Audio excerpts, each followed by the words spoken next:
Hey everybody, it's low carb and keto friendly nutritionist Amy Berger from 2itnutrition.com bringing you another video in doing keto without the crazy. Hopefully by now, if you are not brand new to my channel, you know about my ebook, The Stall Slayer. I have good news.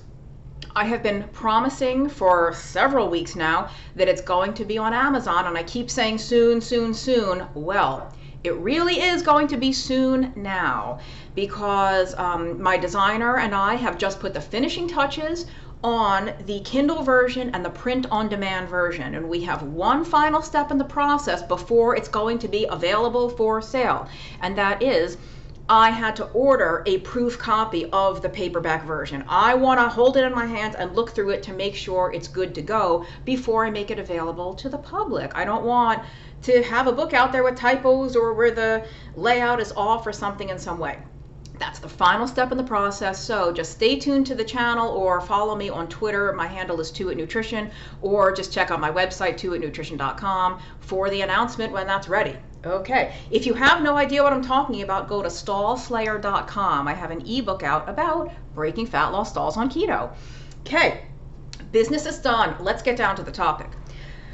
The topic I want to talk to you about today is actually something I did a patron-only video for just last week. So I am on Patreon, patreon.com/2itnutrition. For $5 a month, you can get patron-only exclusive video content. Now, every now and then, when I have a topic that strikes me as important enough that my general public YouTube channel should get to hear it too, I'll do it for my public channel, as is the case now.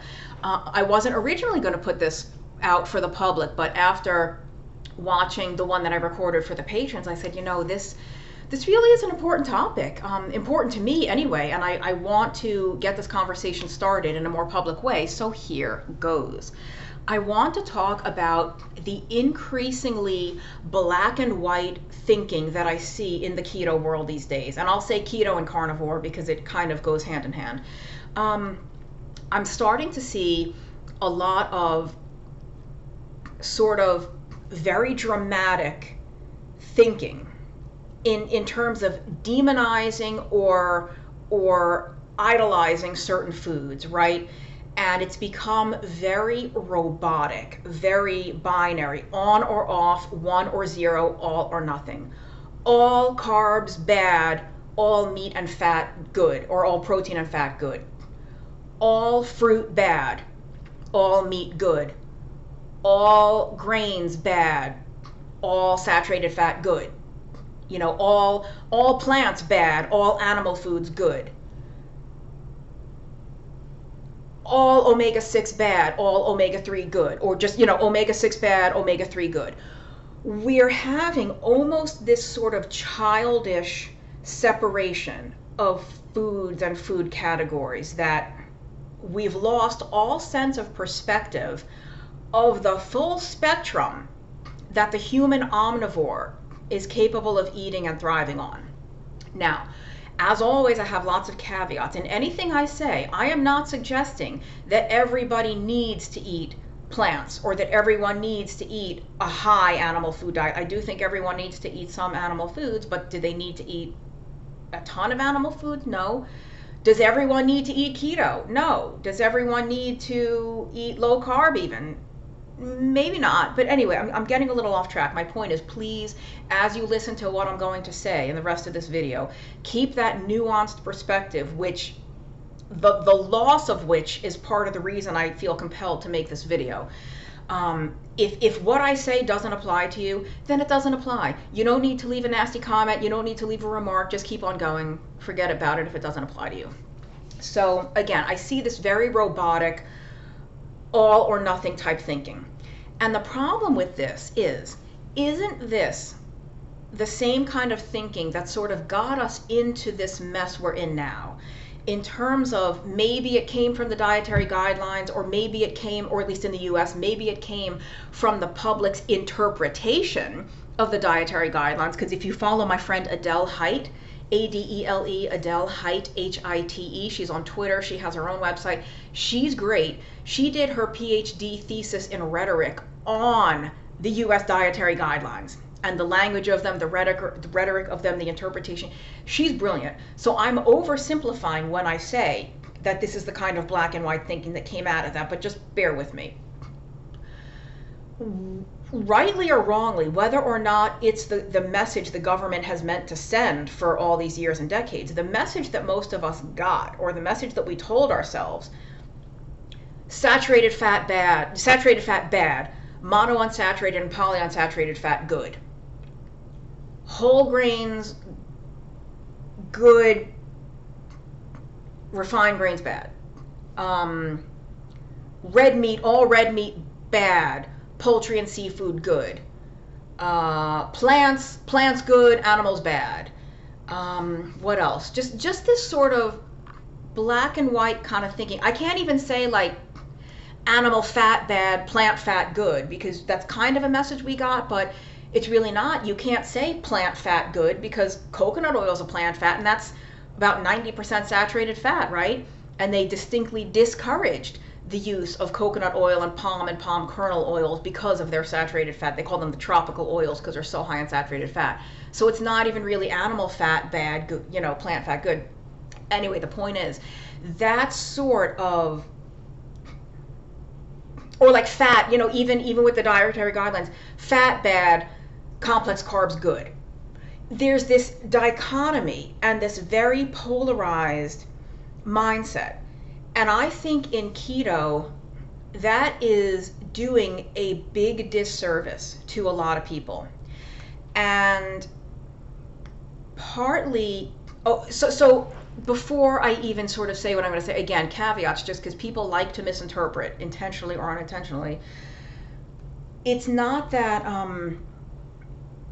I just lost my whole train of thought, and I don't want to start recording again because I'm 7 minutes in. What was I going to say? Oh, right, okay. To anyone who's following the carnivore diet and thriving, I support you. I wrote an article about the carnivore diet that was largely positive, largely supportive of people experimenting with that if they want to. I have nothing against the carnivore diet, but if you are coming from a standard Western type high carb mixed diet and you have very severe medical problems or health problems and you want to try to improve those things, you could maybe wrap your head around a carbohydrate restricted diet, like a low carb diet. Like, okay, I got to get the sugar and starch out of my diet because I've got massively high blood sugar or high insulin. I've got all these problems coming from that. You could wrap your head around it.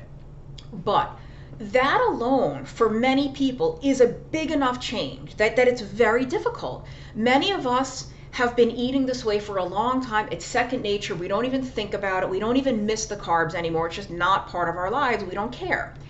But try to put yourself into the shoes of somebody that's brand new. And now they're going to adopt a low carb or ketogenic diet. Now they have to basically give up most of the foods that may have been staples of their daily diet for years or decades. The breakfast cereal, the bread, the pretzels, the scones, the pasta, the rice, the potatoes, the beans, the fruit, the smoothie, whatever. All of that stuff has got to go. For some people, it's going to be no problem. They're going to adopt it. They're going to breeze through, and they're never going to look back. For other people, it's going to be really hard. It's going to be very difficult to stick to. They might not be able to stick to it the first time, which is fine, by the way. Most people who quit smoking, for example, don't quit cold turkey the first time. It can take about 6 or 7 times before they quit for good. Kind of the same with low carb or keto for plenty of people. It doesn't stick the first time. You got to try it, go back to your ways, try it, go back to your way, try it, and then it sticks. Or try it 5 times and then it sticks. For me, it took 3 or 4 times. So anyway, my point is, that dramatic a change in your diet can be difficult enough. Why are we trying to make it so that's difficult enough. Now if you tell someone, well, actually, you can't even have your broccoli or your spinach or your cauliflower or your jicama or your celery or your tomatoes or your onions or your peppers or your eggplant or your zucchini or your cashews and your almonds and your walnuts and your olive oil and your coconut oil. You can't have any of that because the only thing that is good to eat is meat. The only thing you can have is steak and salt. that is going to put off a huge number of people. Now, I am not accusing any of the carnivores of saying that, but that could be the interpretation that people who are new to this get from some of them. Again, for emphasis, I'm not necessarily accusing any of the carnivores of blatantly saying that, like the only suitable human food is red meat and salt. I haven't actually heard anybody say that. But if you kind of try to convince someone, well, no, why are you going to do keto? Why don't you just do carnivore? I think that is going to be a bridge too far, whatever the phrase is. It's going to be like a little too much, and someone's going to be like, you know what, forget the whole thing. When you could just say, you know, why don't you just try low carb? Let's start there. Just cut out all the sugar and starch, and let's see what happens. And then I feel the same way with this omega-6 fear mongering, and I did a video on omega-6. I'll link to that below in the notes.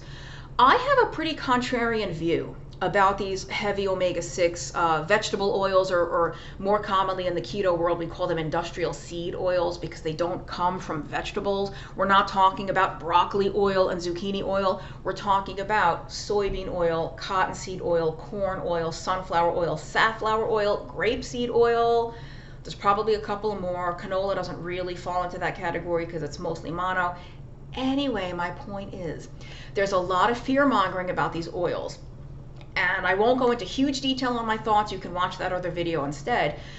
But I just think that so much of the research pointing a finger at these sort of heavy omega-6 oils being harmful have been done in populations eating a high-carb diet. And I explained in that omega-6 video that the effects of these oils, when added to a very high-carb diet and being consumed by somebody with chronic hyperglycemia and hyperinsulinemia, could be very different when consumed by someone on a low carb diet with low normal blood sugar, low normal insulin, low inflammation. I just think it's a different effect. And I know that you can absolutely get fabulous results on a low carb or ketogenic way of eating when you include these types of oils in your diet, because I've done it. Now, yes, I'm just one person, but many other people have done it as well. Probably most, if not all, of the low-carb, keto-friendly doctors that we all know and love have plenty of patients who don't go out of their way to limit these oils. They just keep the carbs really low. They're still eating maybe their store-bought ranch dressing, the store-bought blue cheese dressing, the industrially raised pork, which is going to be higher in omega-6, the industrially raised chicken that's going to be higher in omega-6. And it's fine.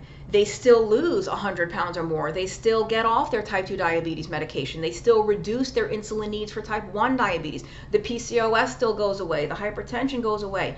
All of these great things happen because of the reduction in the carbs. Now, like I said in that omega-6 video, I'm not recommending that anyone live on these oils. I don't recommend that you go to the supermarket and get a gallon jug of corn oil to fry your food in. But if you come to my apartment and open up my fridge, I do have regular salad dressing in there. But I also spring for the, I'm a fan of Mark Sisson's, Mark Sisson sold the company, but the Primal Kitchen salad dressings that are made mostly with avocado oil or olive oil. But I get the regular stuff too from the regular store. Again, if we're going to say this thing good, that thing bad, that thing will kill you, you should only have this thing. It's hard enough for some people to ditch the carbs. It is difficult enough for some people to give up their bread and their pasta, their potatoes, the rice, the bagels, whatever. And now you're saying not only do you have to do that, but now you have to spend $7 a bottle for salad dressing instead of $1.99, or you have to go get organic, recently harvested, cold pressed, extra virgin olive oil or avocado oil to make your own salad dressing at home. And that's just one example. I don't mean to harp on the dressing. It's just an example. Like, why are we raising the barrier to entry for this way of eating? Why are we making it more difficult? Why are we making it a more exclusive club that's excluding more people? I want to lower the bar to keto and low carb. I want to make this way of eating as easy and as simple and as accessible and affordable to anyone who wants to try it as it can be. I don't want this to be some elitist club where you're not allowed to sit with us because you eat walnuts. Oh, you still eat cashews? Don't you know they're not even a nut, they're a legume, and they're really high in omega-6? Like, you can't sit with the cool kid. Are you kidding me? Are you kidding me? You know, why are we making this harder for people? Why are we making it more elitist and more expensive when, if you look at what's going on with the coronavirus, it's pretty clear that being in poor metabolic health and having anything chronically high insulin related or chronically high blood sugar related, be it type 2 diabetes, obesity, hypertension, metabolic, I think I said metabolic syndrome, whatever, any of this stuff is I wouldn't call it a comorbidity, but it appears to make you more susceptible to catching this virus. And if you do catch it or develop it, whatever you want to call it, it leads to a worse prognosis, meaning you have a greater risk of losing your life, a greater risk of ending up on a ventilator, a greater risk of just having a more difficult time recovering versus someone that's healthier that either isn't going to get it at all or is going to get it and have a very mild case. So don't we want everyone's metabolic health to get better? Don't we want to improve this for everybody? Why are we making this more difficult and more complicated, more confusing, and more expensive? You know, and there's a lot of underprivileged, underserved communities. If you live in a food desert or you live in an area where the only grocery store is a 7-Eleven or what have you, then guess what? Better for that person to go in there and get the pack of hard-boiled eggs that are not cage-free and they're not from pastured hens, and better for them to buy, if they can find a beef jerky that's at least low in sugar, better for them to get a pack of pepperoni, better for them to get a thing of string cheese. We don't know where this food was produced, how it was produced. Is it from a local farm, organic, free-range, biodynamic, cage-free, blah, blah, blah? No. Is it better than having a 98-ounce, whatever you call it these days, smoothie, icy thing that has 86,000 grams of sugar in it? You know, is that better than buying a pastry? Is it better than buying a donut or a cookie? Yes. So can we please stop with the fear-mongering and the black and white, this or that, all, you know, all this good, all that bad, don't ever eat this, only eat that. It's not helping anyone. It's not doing our cause any favors. You know, it makes us all look like cranks and quacks, and there's a reason low carb is kind of becoming, or I should say keto is becoming kind of a laughingstock, and this is one of the reasons. Now, to clarify, before I close out, I'm not saying that everybody should eat tons and tons of grain or tons and tons of fruit or tons and tons of tubers and starches. And I'm not saying that you should go out and buy that gallon jug of soybean oil to fry your food in. There is a place for the nuanced discussion, right? I mean, the whole video is about the lack of nuance that I'm seeing. There is a place for those kinds of discussions. But I think we need to do a better job of making it clear that, hey, if you can afford to get that stuff, great. You know, maybe it's a little better for you. Maybe there's a little bit, you know, higher concentration of certain nutrients if you're buying beef from a grass-fed, you know, fully grass-fed and finished steer versus more conventionally raised. Maybe the nutrient profile and especially the breakdown of different fats in a chicken or a piece of pork is going to be different depending on how it was raised and the feed it was received. Sure. You know, different, very specific medical conditions or health concerns might respond to a little tweaking in diet. Maybe you do need to go lower or higher in certain things. But, and there is a place to have that discussion. But for people that are new to this, if you're talking to people who are new, if you have an audience of people that you think might be new, please make a point to interject at some point that all that stuff is great, but if you're new, or if you're not new, but you're on a very, very tight budget and you can't afford to do all this crazy stuff, or you don't have the time to figure out all this stuff, the place to start and the place to focus all of your energy and attention at the beginning is on keeping your carbohydrate intake very low. You know, that is what's responsible for the majority of effects of this way of eating. And I'm not saying that the fat balance doesn't play a role, or the balance of animals and plants and this and that doesn't play a role. The majority of the benefits of a carbohydrate restricted way of eating come from, guess what? The carbohydrate restriction. And I'm beating a dead horse. The horse has already been dead for 10 hours. I just keep whipping at it, right? I know I need to stop, but I'm just so turned off by this because, listen, none of this craziness was a thing, as they say today. This wasn't a thing when I was new to this, and it was so much easier for me to start. I do not envy anyone coming into this if they're brand new. So it's like any skill. You know, like I play the clarinet. And when you're brand new to playing a musical instrument, you don't worry about the advanced techniques and the advanced fingering and how do I play this crazy passage and what am I going to wear to my recital at Carnegie Hall. You don't worry about stuff way down the... When you're brand new, you're just thinking, how do I actually hold this thing correctly? How do I cover these holes? Where is my mouth on the mouthpiece properly? Why don't you master the very first steps before you're worrying about the advanced stuff? I want to say another S word, but we're going to keep this family friendly here.